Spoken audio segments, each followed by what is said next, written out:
नमस्कार.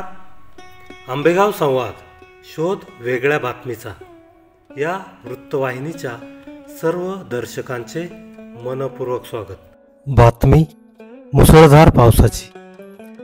आंबेगाव तालुक्यात आज गुरुवारी सकाळपासूनच मुसळधार पावसाला सुरुवात झाली आहे. आंबेगाव तालुक्याच्या पूर्व भागातील गावांमध्ये सकाळी 8 वाजण्याच्या सुमारास सुमारे 2 तास पाऊस पडला. यामुळे अनेक शेती पिकांमध्ये पाणी साचून अनेक शेतांना तलावाचे स्वरूप आलेले आहे. गुरुवारी सकाळी मुसळधार पाऊस सुरू झाला. सुमारे 2 तास जोरदार पाऊस पडला. या परिसरातील पारगाव, शिंगवे, रांजणी, वळती, नागापूर, थोरांदळे आदी गावांमध्ये अनेक शेती पिकांमध्ये पावसाचे पाणी साचून राहिले आहे. दररोज या परिसरात पाऊस पडत आहे. आता या पावसाचा फटका शेतातील पिकांना बसणार आहे. अनेक शेतकऱ्यांनी शेतांमध्ये कोबी, फ्लावर, बीट ही पिके लावली आहेत.